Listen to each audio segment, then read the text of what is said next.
világ legnagyobb távirányítású autója. Egy 110 köbcentis 4 ütemű quadnak van benne a motorja, nagyjából 70 km/h lesz majd a vége. Ennek a prototípusnak most a fele, olyan 35 km/h tud. Szeretnék egy vadonatúj kategóriát, egy új méretarányt bevezetni a világban. Ez most egy 1:3-as méretarány. A mostani legelterjedtebbek azok 1:5-ös és 1:10-es méretarányban vannak. Ezeknek hatalmas piacuk van mind a tuning, mind a hobbi felhasználásra.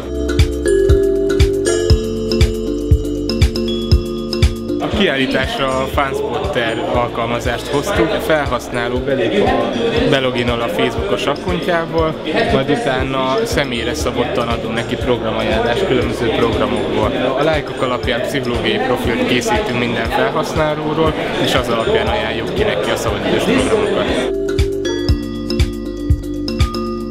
You have to have a product, you have to design that product, you have to have a team, and then you have to sell your product and potentially get some investments for expansion. So these 4 panels will tackle each of these questions. I'm talking really about how do you really monetize technology as opposed to talking about technology.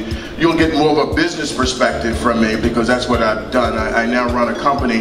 We like to support these kind of tech shows where all these people who have creative ideas can get together. Since the past years, decades and even centuries have proved several times the Carpathian Basin is not lacking first-class brains.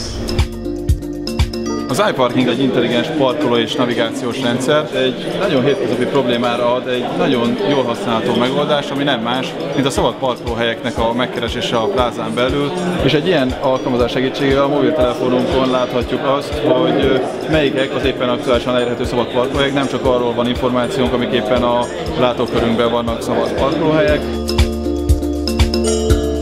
A projektünket egy elmondatba tudnám összefoglalni, ami azt jelenteni, hogy ne dobd ki, készíts robotot. És hogyha elkészítettük ezt a robotot, akkor utána következik a munka dandár része, hogy egy programot írjunk, ami ezt az egészet működteti.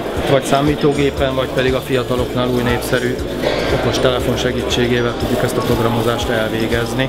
És csak a kreativitástól függ, hogy az általunk létrehozott robot milyen funkciókat tud elvégezni.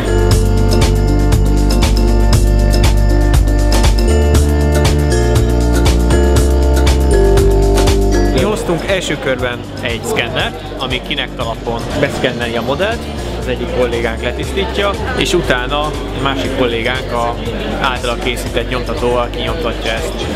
Ez a nyomtató által készült, tehát az alkatrészek azok ki lettek nyomtatva, nagyon pontos, 50 mikron vastagságban, 50 mikron pontossággal tud nyomtatni.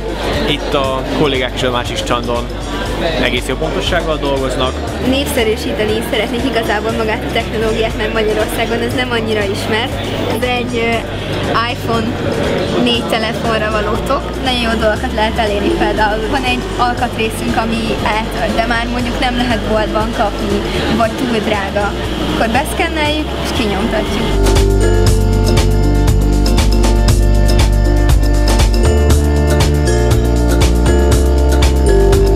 Cubilog projektet hoztuk, ami egy teljesen modularizált mérésadatgyűjtő és vezérlőrendszer. Kiválasztjuk azokat az egységeket, amikre szükségünk van a mérésadatgyűjtő rendszer kialakításához. Ha itt kiadok egy vezérlőjelet, az eljut a szerverbe, és utána lejut magához a vezérelt egységhez. Beindítom itt ezt a ventilátort egy gombnyomással, elindítom a locsolórendszert. Természetesen ez teljesen automatizálható is. Mondjuk a hőmérséklet túllép egy bizonyos határt, akkor magától fog kinyílni az ajtó és elindul a szerveztetés.